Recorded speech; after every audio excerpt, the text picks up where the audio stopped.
14º dia. Cedo demais para se aposentar. E não vos conformeis com este mundo, mas transformai-vos pela renovação do vosso entendimento, para que experimenteis qual seja a boa, agradável e perfeita vontade de Deus. Epístola aos Romanos, capítulo 12, versículo 2. Tendo resistido às tentações de Satanás no deserto e à dura rejeição de sua cidade natal, Jesus viajou para Cafarnaum, onde os cidadãos lhe deram uma recepção festiva. Eles estavam muito admirados com a sua maneira de ensinar. Lucas, capítulo 4, versículo 32. Mas as pessoas traziam para Jesus mais do que corpos doentes e almas sedentas. Traziam-lhe agendas, itinerários, conselhos não solicitados. O rebanho da humanidade queria estabelecer a rota de Jesus. Preste atenção em nós, diziam. Dirigiremos seus passos. As pessoas de Cafarnaum o detinham para que não se ausentasse delas. Ele, porém, lhes disse: Também é necessário que eu anuncie a outras cidades o evangelho do reino de Deus, porque para isso fui enviado. Ele resistiu à contracorrente de pessoas, ancorando-se à rocha de seu propósito. Empregando sua singularidade, anunciar a outras cidades, a fim de fazer algo grande em nome de Deus, o evangelho do reino de Deus, em todos os lugares que pudesse. E você não está feliz por ele ter feito isso? Suponha que ele tivesse dado ouvidos à multidão e montado acampamento em Cafarnaum, dizendo: Pensei que o mundo inteiro fosse meu alvo e a cruz o meu destino, mas toda a cidade me pede para ficar em Cafarnaum. Poderiam todas estas pessoas estarem erradas? Sim, poderiam. A despeito da multidão, Jesus deu as costas para o pastorado de Cafarnaum e cumpriu a vontade de Deus. Fazer isso significava deixar algumas pessoas doentes sem cura e algumas pessoas confusas, sem instrução. Ele disse não às coisas boas para que pudesse dizer sim à coisa certa, seu chamado ímpar. 15º dia. Quando Jesus entra em seu barco. Colheram uma grande quantidade de peixes e rompia-se-lhes a rede. Lucas, capítulo 5, versículo 6. Jesus precisa de um barco, Pedro consegue um. Jesus prega, Pedro está contente por ouvir. No entanto, Jesus sugere que saiam para pescar no meio da manhã e Pedro dá uma olhada para ele. A olhada de quem diz que está tarde demais. Ele passa os dedos pelos cabelos e suspira, reclamando que trabalharam a noite toda e não pescaram nada. Você consegue perceber a futilidade de Pedro? Mas Jesus ordena: Vá para onde as águas são mais fundas. Por que as águas mais fundas? Você supõe que Jesus soubesse de algo que Pedro não sabia? Encontrar peixes é algo simples para o Deus que os criou. Para Jesus, o mar da Galileia é um aquário barato em um canto de cozinha. Gosto de pensar que Pedro, enquanto estava segurando a rede, olha para Jesus por cima dos seus ombros. E gosto de pensar que Jesus, sabendo que Pedro está prestes a ser empurrado para o mar, começa a sorrir. O braço de Pedro é puxado para a água. Tudo o que ele pode fazer é esperar até que os outros homens possam ajudar. Em questão de minutos, os 4 pescadores e o carpinteiro estão com peixes prateados até a altura dos joelhos. Pedro tira os olhos da pesca e olha para o rosto de Cristo. Naquele momento, pela primeira vez, ele vê Jesus. Não o Jesus que encontra peixes, não o Jesus mestre. Pedro vê Jesus, o Senhor. Pedro mergulha o rosto no meio dos peixes. O mau cheiro dos peixes não o incomoda. É com seu próprio mau cheiro que ele está preocupado. Senhor, afaste-se de mim, pois eu sou um pecador. Cristo não tinha a intenção de atender àquele pedido. Ele não abandona infelizes declarados. Muito pelo contrário, ele os recruta. Não temas. De agora em diante serás pescador de homens. 16º dia. Fazendo amizade com a máfia. Não vim para chamar os justos, mas os pecadores ao arrependimento. Mateus, capítulo 9, versículo 13. De acordo com seu currículo, Mateus era um consultor fiscal do governo. De acordo com seus vizinhos, ele era um trapaceiro. Mantinha um guichê para cobrar impostos e uma mão estendida na esquina da rua. Era ali que ele estava no dia em que viu Jesus. "Segue-me", pediu o mestre, e foi o que Mateus fez. No versículo seguinte, encontramos Jesus sentado à mesa da sala de jantar de Mateus. Uma conversa na calçada não pôde satisfazer o coração de Mateus, por isso, ele levou Jesus para sua casa. Algo acontece à mesa do jantar que não acontece à mesa de um escritório. Tira-se a gravata, esquenta-se a grelha, abrem-se os refrigerantes e passa-se a noite sob a luz das estrelas.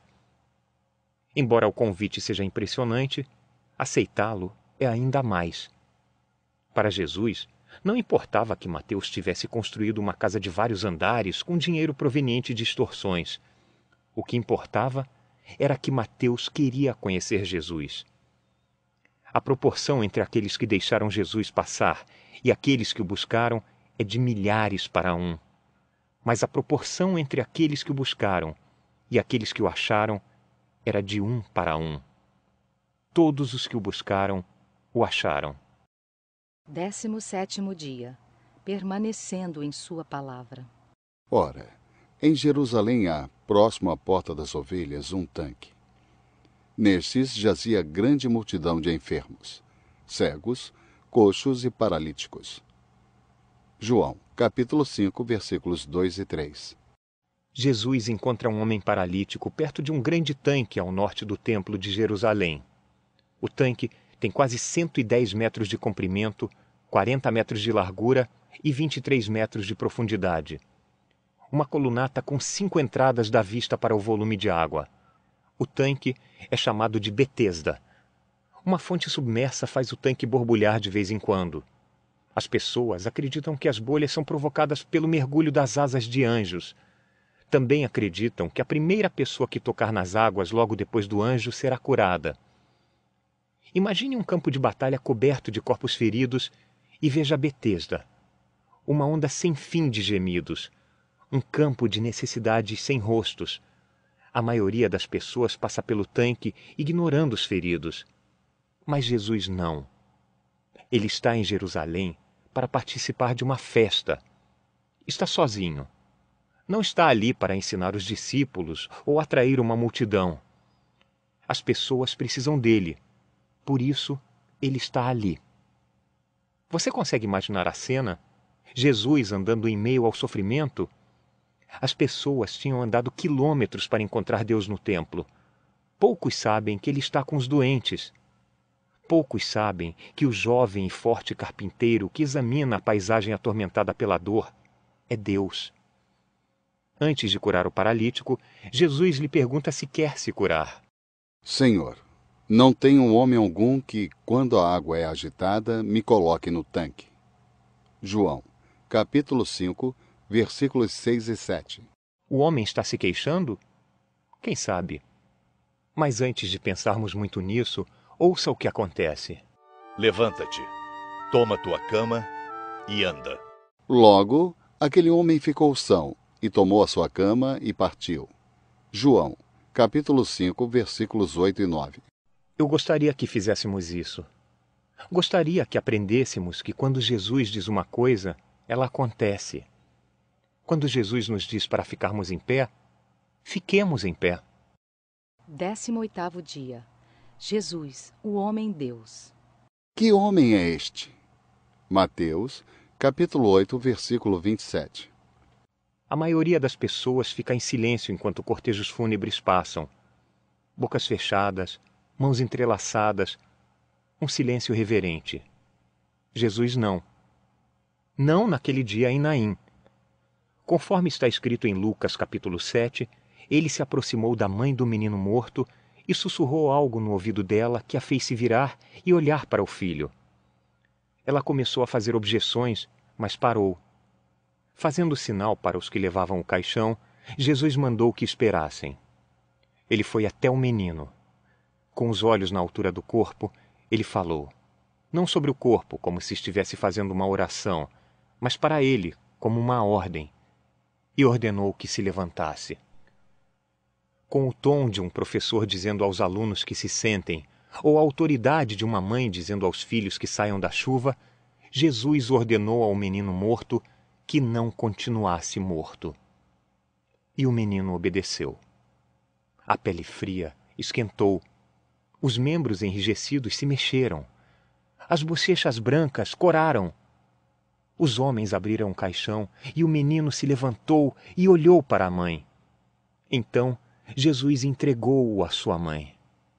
1 hora depois, Jesus e os homens estavam jantando. Ele riu de uma piada, pediu pão, e a ironia de tudo isso mexeu com Pedro, que se perguntava num tom de voz tão baixo que ninguém, a não ser Deus, podia ouvir. Quem é você? Você simplesmente levantou os mortos. Não deveria estar envolto em luz ou rodeado de anjos, ou entronizado acima de 1000 Césares. Mas você está aqui, rindo de piadas que eu conto e comendo a comida que nós todos comemos. Quem é você? Quem é você? Ele era, ao mesmo tempo, homem e Deus. Não precisamos de um Salvador que seja homem-Deus? Um Jesus que fosse somente Deus poderia nos criar, mas não nos entender. Um Jesus somente homem poderia nos amar, mas nunca nos salvar. Mas um Jesus que fosse homem-Deus, perto o suficiente para tocar, forte o suficiente para que nele pudéssemos confiar. Um Salvador que morasse ao lado.